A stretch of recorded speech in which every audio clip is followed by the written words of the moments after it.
Este assunto que vamos conversar hoje, ele não soa espiritual. A pergunta é: por que muitos cristãos não prosperam? Quando eu falo em não prospera, eu quero dizer realmente a respeito de recursos financeiros. Eu não estou falando sobre família, não estou falando sobre outras áreas, porque a gente sabe que a prosperidade é crescimento nessas outras áreas. Mas eu estou falando sobre enriquecer. Por que muitos cristãos não enriquecem? Recentemente eu escrevi um livro falando sobre finanças. E eu fui buscar um pouco da minha história e a forma como eu fui criado neste meio religioso. Eu percebi que a primeira coisa que impede os cristãos de enriquecer é um sistema de crenças que foi criado e enraizado no inconsciente de cada pessoa. Eu recentemente comecei a estudar a psicanálise clínica e eu fui entender melhor como funciona o cérebro do ser humano.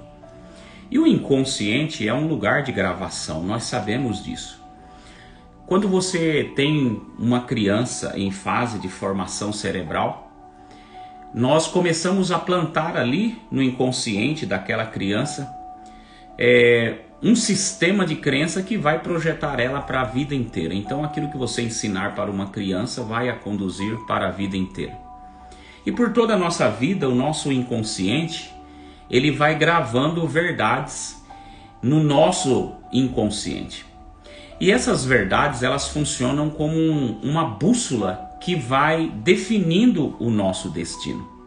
O ser humano é bem complexo e eu não quero entrar aqui nos detalhes, mas a verdade é que todo o sistema de crença está sendo gravado no nosso inconsciente. E toda vez que você vai tomar uma decisão, o seu consciente, ele puxa ali, naquele drive, naquele armazenamento, naquele sistema de crença, se você aprova ou não aquela decisão. Assim, o meio cristão, ele exagerou um pouco na dose. E no afã de tentar poupar as pessoas de não se juntarem, não mergulharem no pecado, ela começou a ensinar o cuidado com o dinheiro. E para isso utilizaram um texto de 1 Timóteo, que está lá no capítulo 6, no versículo 10, que diz assim: pois o amor ao dinheiro é a raiz de todos os males. Esse texto ele foi muito usado, inclusive no momento que eu comecei a me aproximar do sistema religioso. Eu tinha 17 anos de idade e eu me lembro que a espiritualidade sim me contagiava, mas junto com a espiritualidade, homens plantaram em mim um sistema de crenças voltado para não enriquecer. Então, eu me lembro que eu cheguei para um dos meus líderes na época, um líder religioso, e eu estava terminando o meu ensino médio, e eu disse para ele: eu vou fazer uma faculdade, pretendo fazer uma faculdade de Direito. E como eu exercia uns cargos de liderança dentro do meio evangélico, ele me disse assim: Vanil, Jesus está voltando, para que é que você vai fazer faculdade? E aquilo se tornou uma verdade para mim, aquilo foi plantado em mim como um sistema de crença. Então, duas coisas que aconteceram. Por que muitos cristãos hoje estão tentando enriquecer e não conseguem? Por conta de muitos ensinos gravados no seu sistema de crença, ainda na fase da infância e ainda na fase da juventude. Eu não quero dizer com isso que você não deva estar numa igreja, mas nós precisamos checar muitas vezes o que está sendo ensinado. Porque a igreja, ela passa a ser para nós o nosso segundo lar.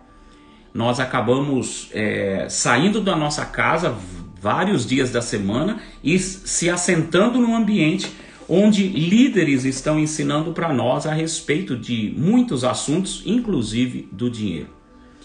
Então a primeira coisa, a resposta por que muitos cristãos não prosperam, é porque o seu sistema de crença está desenhado para não prosperar. Isso é uma verdade. E às vezes você não sabe, porque inconscientemente isso acontece.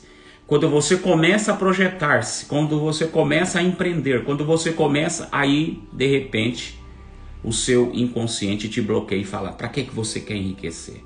O dinheiro vai te afastar de Deus. O dinheiro vai distanciar você de Deus. Deus e dinheiro não combinam.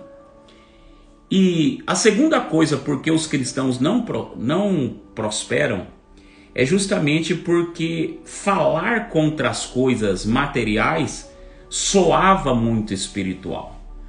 Quantas vezes você se assentou em ambientes religiosos e você ouviu, né? Prepare a sua vida para viver no céu, não se apegue às coisas materiais, tudo isso vai ficar aqui. Então, falar contra as coisas materiais, de alguma forma, soava muito espiritual. E as pessoas vibravam quando ouviam isso de algum tipo de pregador, pregando contra as coisas materiais. Olha, isso daí vai te afastar de Deus, para que você quer isso? Se um dia você vai sair daqui, você vai viver na glória. Quantos discursos desse você ouviu? Então, de alguma forma, o maior prejuízo que tudo isso trouxe é que as pessoas do mal começaram a se enriquecer. Porque se você não pegou a sua parte, alguém vai pegar a parte sua. E se você não quer, alguém vai querer. E as pessoas que não tinham valores de família, porque os cristãos têm muitos valores bons, os valores de construir família, de ser fiel a uma esposa, de não se divorciarem, de educar bem os seus filhos. Os cristãos e a palavra de Deus têm muitos fundamentos.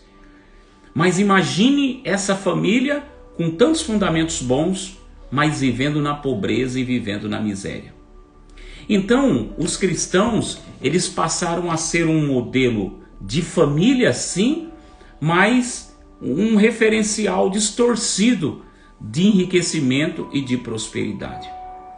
Então, na minha juventude, eu percebi isso, que depois de eu ter essa experiência com Deus e viver nesses ambientes que me limitavam no meu crescimento financeiro, eu me lembro que eu comecei a empreender.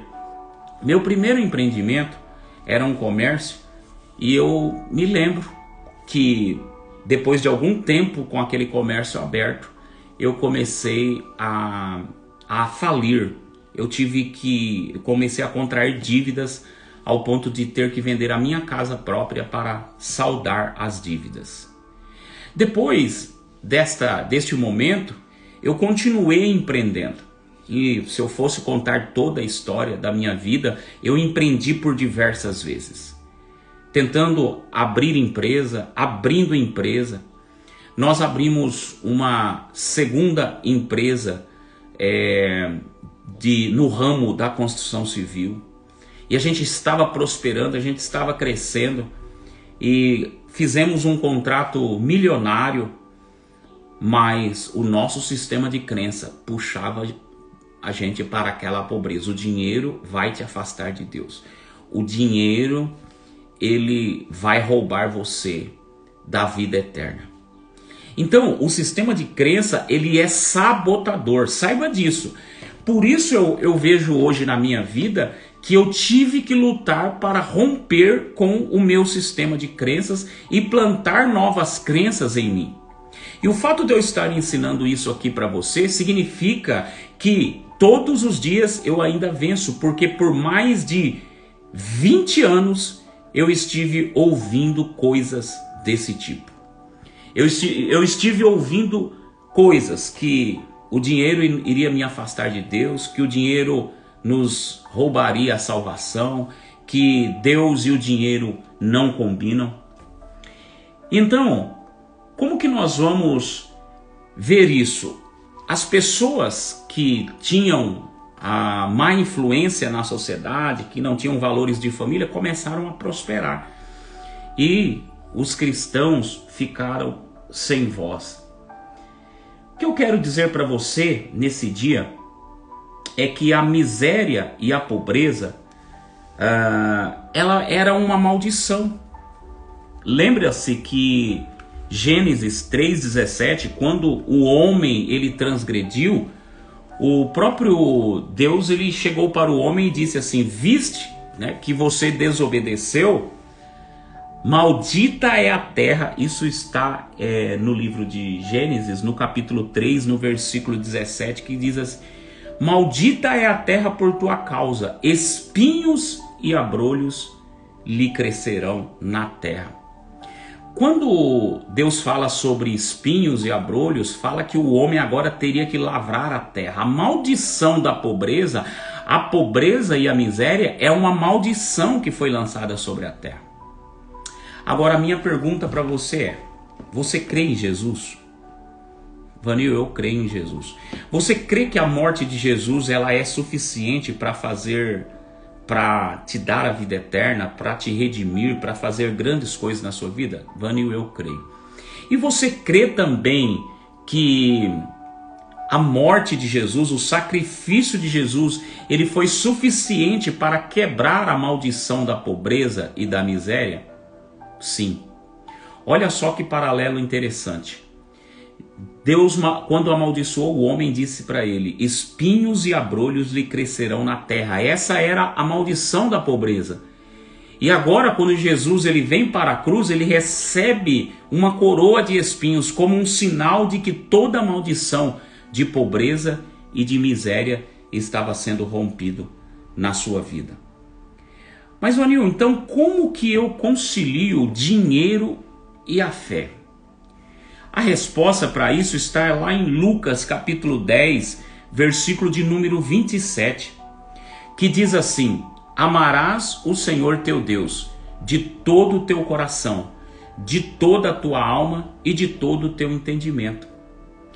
Qual que é o segredo do dinheiro? Qual que é o segredo de nós conciliarmos a fé e a prosperidade e o dinheiro?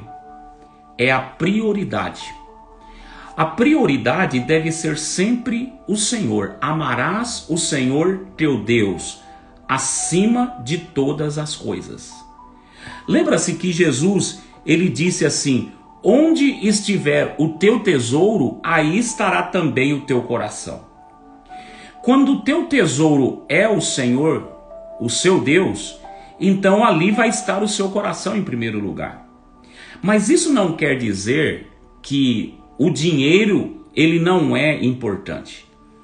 Ele pode vir sim em terceiro, quarto lugar, não importa a ordem de prioridades. Mas eu pergunto para você: como é mais fácil amar a Deus? Quando você vê que existe abundância na sua vida e você prospera, e você tem influência, e você tem um bom carro, e você mora numa boa casa, e você paga uma boa faculdade para os seus filhos, ou quando você está lá na miséria, passando fome, passando necessidade? Então, o dinheiro, ele é um facilitador para que você possa ver a bênção de Deus na sua vida. Olha só que interessante, se você pegar o Antigo Testamento, você vai ver que um dos sinais da bênção de Deus na vida dos homens era a prosperidade. Então o segredo de conciliar a vida financeira, o dinheiro e a vida espiritual é prioridade. Coloca Deus sempre em primeiro lugar. Por exemplo, Abraão. Abraão era um homem que obedecia a Deus. Abraão tinha o coração em Deus. E Deus tira ele lá em Gênesis 12, sai da sua terra e da sua parentela, vai para uma terra que eu te mostrarei, abençoarei os que te abençoarem e amaldiçoarei os que te amaldiçoarem. E o texto diz que ia Abraão rico em gados, em ovelhas, em todo tipo de riqueza. Ou seja, Abraão era um homem rico, mas o coração dele estava em primeiro lugar no Senhor. Aí quando você pega o Jacó, você vê que quando Jacó estava ali cuidando das ovelhas do Jetro, seu sogro, a Bíblia fala que uma das formas que Deus abençoou Jacó foi prosperando o seu rebanho. O rebanho de Jacó prosperou tanto que quando ele estava ali servindo Labão e ele se casou com Lia, ele saiu dali para voltar para a sua terra um homem totalmente rico. Tanto é que quando ele estava lá deitado em Betel com a cabeça em uma pedra, o próprio Deus disse para ele: eu vou te abençoar. Então o segredo de Jacó era Deus em primeiro lugar, mas a riqueza é importante também. Então o nosso sistema de crença foi nos ensinado que o dinheiro nos afastaria de Deus. Então cada vez que você tenta crescer, cada vez que você tenta melhorar a sua vida financeira, então isso, uma voz lá no seu inconsciente diz: o dinheiro vai te afastar de Deus, e aí você para de prosperar. Então o segredo de José, por exemplo, José era um cara que tinha o coração em Deus. O coração de José era totalmente em Deus. Quando ele estava na cova, quando ele estava ali servindo Potifar, José, ele servia a Deus quando ele estava na prisão, e Deus prosperou José de tal forma, e o próprio Deus disse que ele seria colocado como um dos grandes no Egito, e José se tornou o maior governador do Egito. Ele só estava debaixo da autoridade do grande faraó. Então, a bênção de Deus na vida de José tinha a ver com os recursos financeiros. Nós precisamos quebrar em nós esse entendimento de que Deus não nos quer abençoar.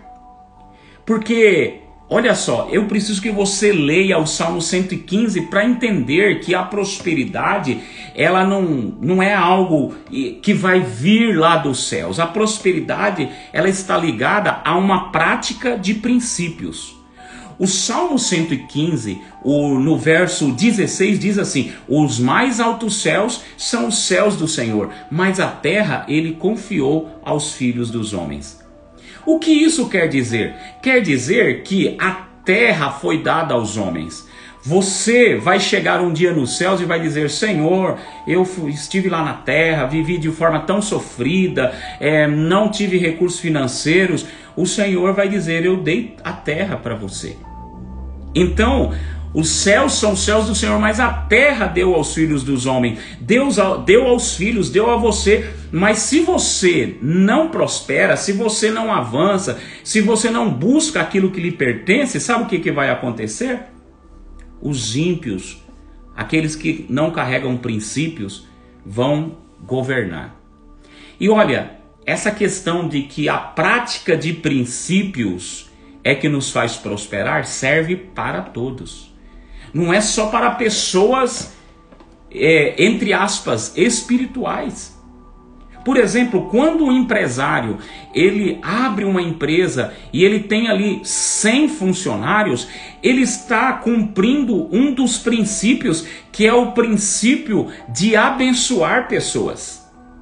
Existem 100 pessoas sendo beneficiadas por aquele negócio, e por trás daquelas 100 pessoas existem famílias, existem filhos, existem uma extensão de, 300, 400 pessoas que estão sendo abençoadas. E quando aquele negócio prospera e aquela empresa vai para 1000 funcionários, então por trás daqueles 1000 funcionários existem 5.000 pessoas que estão sendo abençoadas financeiramente. Esse é um princípio do transbordo, esse é um princípio do reino. E quando os céus ele observa pessoas cumprindo esses princípios, a prosperidade é sem limite. Por outro lado, os cristãos que não prosperam, ele apenas trabalha como funcionário, ele não abençoa ninguém, os seus negócios não abençoam ninguém, ele não frutifica, então ele é limitado naquilo que ele está fazendo. Eu quero dizer para você que o desejo de Deus é que você realmente assuma a prosperidade, que você vença esse sistema de crenças que foi desenhado na sua vida, que foi colocado na sua vida, e que você prospere. Então, o primeiro segredo do dinheiro é: onde está o seu coração? Se amarás o Senhor teu Deus de todo o seu coração, de toda a tua alma, de todo o teu entendimento. Se o seu coração é governado pelo Senhor, o dinheiro ele vai ser só uma ferramenta abençoadora, o dinheiro vai ser só uma energia de troca, o dinheiro ele vai ser só uma possibilidade para que você possa cumprir o seu propósito. E agora eu entro na segunda coisa, que o dinheiro ele te é dado para cumprir o seu propósito. Olha só o que diz Provérbios: confie no Senhor de todo o seu coração, reconheça-o. Provérbios capítulo 3, versículo 5. Confia no Senhor de todo o seu coração, reconheça o Senhor em todos os seus caminhos, e Ele endireitará as tuas veredas. Quando nós reconhecemos o Senhor em todos os nossos caminhos. E aí ele diz assim, o verso 9: honre ao Senhor com todos os seus recursos. Ou seja, todos os seus recursos pertencem ao Senhor. E todas as suas plantações e os seus celeiros ficarão plenamente cheios, e os seus barris transbordarão de vinho.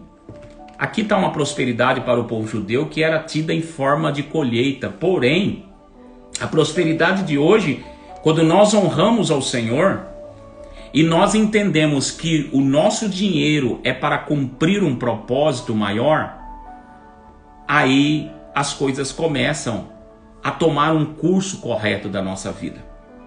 Existe uma história na Bíblia que é do jovem rico que chega para Jesus e diz assim: bom mestre, o que farei para herdar a vida eterna? Jesus fala para ele: honra o Senhor, né, ama o Senhor de todo o seu coração, de toda a tua alma. E ele fala: tudo isso já tem guardado desde a minha juventude. E o Senhor sabia que Deus não era prioridade na vida daquele jovem. E o Senhor toca em algo, porque aquele coração era governado pelo dinheiro. Então o segredo é: o nosso coração tem que ser governado pelo propósito da nossa vida, pelo seu propósito. E aí o Senhor diz assim: falta uma coisa para você. Vai, vende tudo que você tem e distribui aos pobres, e você vai ter um tesouro no céu. Na verdade, Jesus, ele não queria que o jovem fizesse isso. Jesus queria conhecer o coração dele. E realmente, o coração dele era governado pelo dinheiro. Então, o dinheiro dele não servia para abençoar os pobres. O dinheiro dele não tinha propósitos nobres. Aí você pega um outro homem que era rico, o José de Arimateia. Ele era um discípulo oculto de Jesus. José de Arimateia era um homem de muita influência na terra de Israel. E você não vê Jesus confrontando José de Arimateia. Sabe por quê? Quando Jesus morre, José de Arimateia vai lá com a sua influência, porque ele tinha influência política inclusive. Ele vai lá, fala com os romanos, tira o corpo de Jesus da cruz, porque naqueles dias as pessoas que eram crucificadas, que tinham a morte de cruz, elas ficavam ali penduradas na cruz até que as aves de rapina comessem a carne deles, e eles ficavam ali só os ossos. Era uma sentença maldita aqueles que eram pendurados na cruz. Mas José de Arimateia, com a sua influência, vai até os romanos e pede o corpo de Jesus. E ele prepara o corpo de Jesus como era o costume da época, e um túmulo de um rico é bem preparado, e Jesus é colocado no túmulo de um homem rico. Então, qual a diferença do jovem rico e de José de Arimateia? O jovem rico, o dinheiro dele não tinha propósito, mas José de Arimateia, o dinheiro dele tinha propósito. Quando o nosso dinheiro tiver propósito para cumprir o nosso propósito de influenciar pessoas na terra, de tocar as pessoas com a nossa vida, de projetar a nossa influência, de ensinar os valores do reino, de ensinar muitas coisas para as pessoas, o dinheiro vai ser só um potencializador da minha influência. Sabe por que os cristãos eles não enriquecem? Porque eles têm medo de se perder. Eles imaginam, se eu enriquecer, eu vou abandonar minha esposa, eu vou, encontrar uma outra mulher mais jovem. Se eu enriquecer, eu vou começar a ir em orgias, eu vou começar a embriaguez, eu vou começar a me perder em jogatinas. Sabe o que é isso? É falta de confiança no propósito. É falta de confiança no Senhor. E assim, o dinheiro, ele é potencializador da sua vida. O dinheiro, ele vai potencializar aquilo que você é. Se você é um cara de família, se você é uma pessoa que realmente tem propósitos nobres, o dinheiro vai potencializar tudo isso em você. Então, nesse dia eu quero responder para você. A prosperidade é para você. Mas a menos que você vença essas duas coisas, esse sistema de crenças que foi estabelecido na sua vida, que está impedindo você de prosperar. A menos que você comece a falar para você mesmo, que é o desejo de Deus de prosperar. A menos que você acredite isso de todo o seu coração, você sempre vai continuar sendo sabotado. O seu cérebro sempre vai sabotar você. Enquanto você não entender que aquilo que você ouvia, as coisas materiais, elas não são espirituais, todas as coisas espirituais, materiais são espirituais, porque elas servem para cumprir um propósito. E quando você alinhar, amar o Senhor acima de todas as coisas, o dinheiro ele vai vir como um potencializador do seu propósito de vida.